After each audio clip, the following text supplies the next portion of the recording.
கொடுக்கணும். இன்னும் அதிகமாக விதைப்பதற்கான கொடுக்கணும். ஒரு அறுவடை வருது, அந்த அறுவடை இன்ன விதைக்கிற, இன்ன விதைக்கும் பொழுது எனக்கு விளைச்சல் அதிகமா இருக்கும்.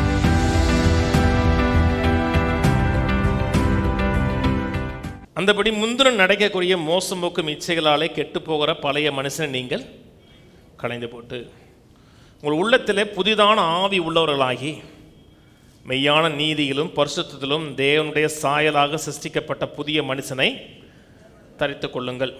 மனம் புதிதாகிறதுனாலே மறுரூபமாங்கள். பழைய மனுஷனை களைத்து போட்டு உங்கள் மனதில் ஒரு ரேடிக்கல் சேஞ்ச் வரட்டுங்கிறார். குறிப்பாக கீழே எதை பற்றி பேசுகிறாருன்னா ஃபைனான்ஸ் பற்றி தான் பேசுகிறாரு. கவனிச்சுவாங்க. வெறும் உள்ள இருக்கிற நீதியின் உணர்வு பரிசுத்தின் உணர்வு மட்டுமல்ல, கீழே கீழே கொஞ்ச நேரத்தில் வந்து ஃபைனான்ஸை பற்றி பேச ஆரம்பிக்கிறாரு. கவனிச்சுவாங்க. இதில் ஃபைனான்ஸும் இது உள்ளடக்கி இருக்கிறது.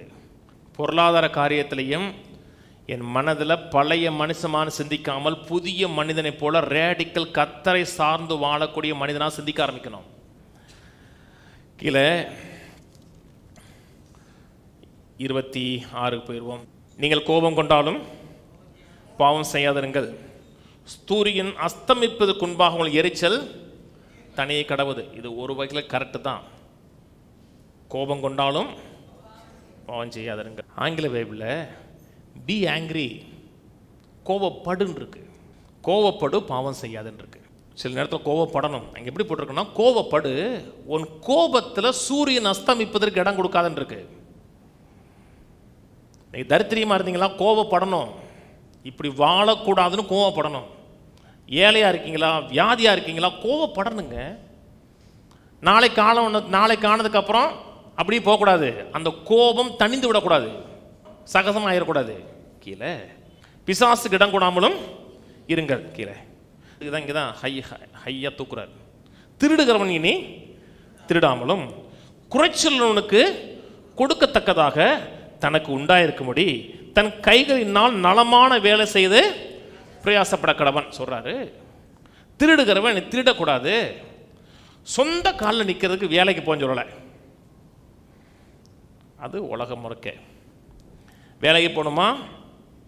கட்டாயம் வேலைக்கு போகணும். ஒழுங்காக வேலைக்கு போகாதவன் தான் தேவையில்லாத வேலை தான் செஞ்சுட்டு இருப்பான். ஏன்னா அவனுக்கு தேவையில்லாத வேலை செய்யறதுக்கு நேரம் கிடைக்குது.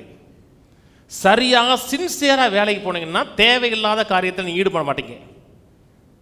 பக்கத்து வீட்டில் பேசுறதுக்கு நேரம் இருக்காது, அடுத்த வீட்டில் பற்றி பேசுறதுக்கு நேரம் இருக்காது, ஃபோனில் அரை மணி நேரம் பேசுறதுக்கு நேரம் இருக்காது. ஏன்னா உங்களுக்கு பிஸியாக இருக்கீங்க.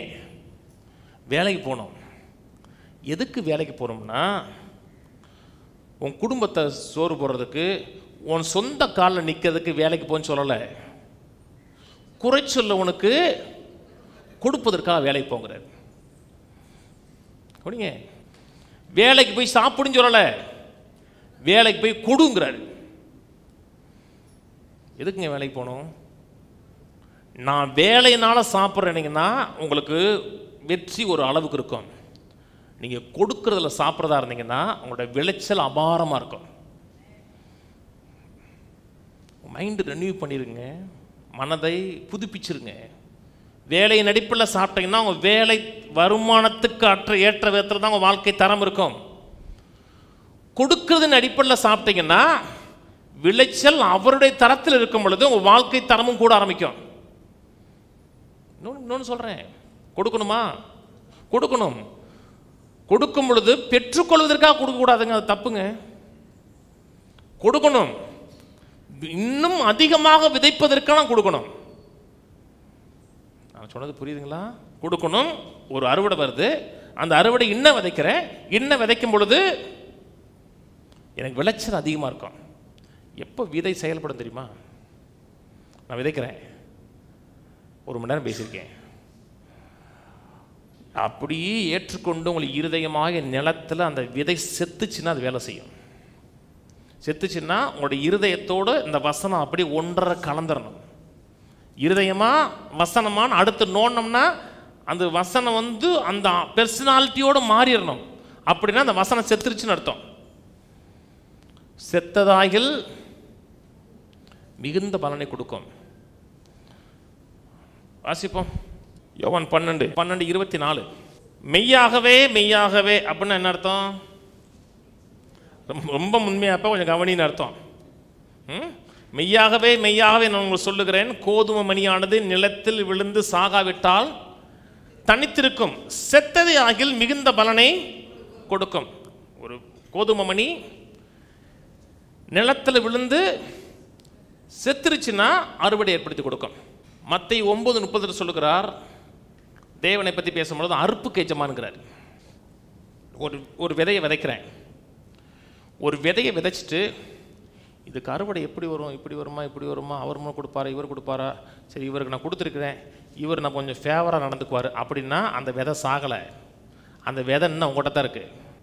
விதையை விதைச்சிட்டேன், அறுப்புக்கு எஜமானாக இருக்கிற அவர் மேலே மட்டும் என் கண்கள் இருக்குன்னா அவர் எந்த விதத்தில் எப்படி அறுவடையை கொடுக்கணுமோ அப்படி அறுவடை கொடுப்பார்.